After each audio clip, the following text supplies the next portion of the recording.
It sounds like some folks are finally getting the memo. Tonight, there's an ongoing effort to recruit Republicans to help block Trump from entering Israel's war with Iran.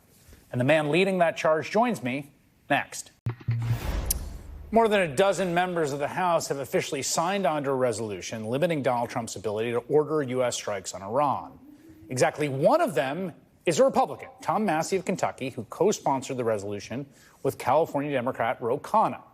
Yesterday, Congressman Khanna offered an olive branch, hoping to get more of his Republican colleagues to sign on, asking, quote, "Are you with the neocons who led us into Iraq, or do you stand with the American people?" So far, no takers. I'm joined now by Congressman Khanna. Congressman, I'm going to ask you what I asked Senator Van Hollen, which is just as a sort of constitutional matter. Do you believe the president at this moment possesses the constitutional authority to just go ahead and order U.S. forces to attack Iran? No, that would lead to a war. Even if he strikes Fordo, it's inevitable that Iran would retaliate against American troops and we would be in a conflict. He should himself come to Congress. He's not doing that. And so this war powers resolution forces him to come to Congress. Given all what we just covered in that last segment, and you can see it everywhere, it seems to me there's a certain cohort of younger pro-Trump conservatives, MAGA folks, who really do have a no new wars in the Middle East belief. They're very skeptical of U.S. involvement here.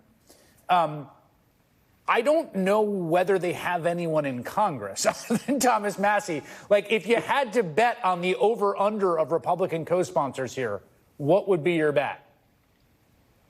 You know, I'm surprised, actually. I thought we would get 30 to 40 Republicans because you've had people like Marjorie Taylor Greene and Chip Roy and Andy Briggs say we don't want more foreign wars. And Trump's entire campaign in 2016, to the extent there was some theme, was that we are overextended, we don't need to be spending more money on wars overseas, and we need to be building our manufacturing base here in the country, creating good jobs here, that people have neglected the heartland.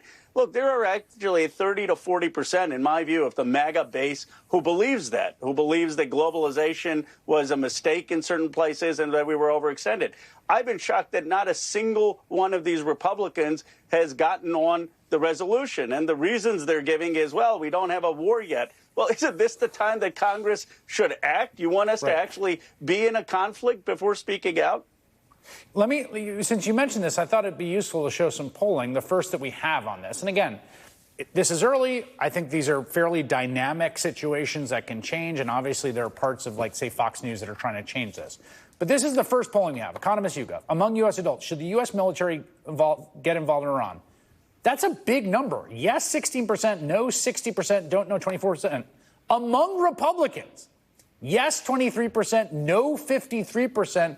24% don't know. You surprised by that?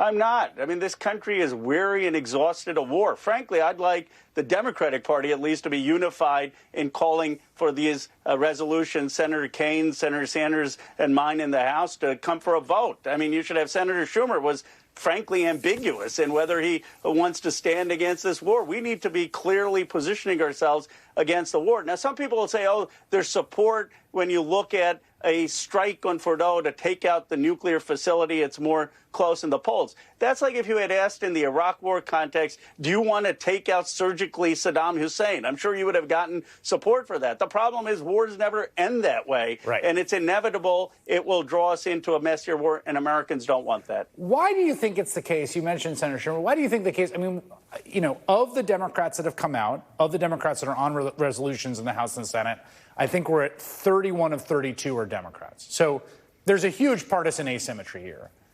And yet, as you noted, many Democrats seem to be kind of not even taking a position on this one way or the other. Why is that? Well, first of all, that's the worst of all cases, that people are just ducking this. You're elected to Congress first and foremost. You should be having a position on war and peace. But a number of these folks, I think, still buy the theory that took us into Iraq. Remember, a lot of Democrats, Senator Kerry, Senator Schumer, President Biden, they all voted for the Iraq war. And this is the same thinking, which is, well, let's just go take out the nuclear weapons in Iran. We're going to be able to do it. And they're just flatly wrong. And this needs to be a debate in the Democratic Party. Are we going to clearly be a party that rejects these overseas wars, or are we not? And I think Senator Schumer should clearly say that he's going to put this up for a vote on this in the Senate. Congressman Ro Khanna, of course, he's the minority, so he would have to support that along with John Thune. Congressman Ro Khanna of California, thank you very much. Appreciate it. Thank you.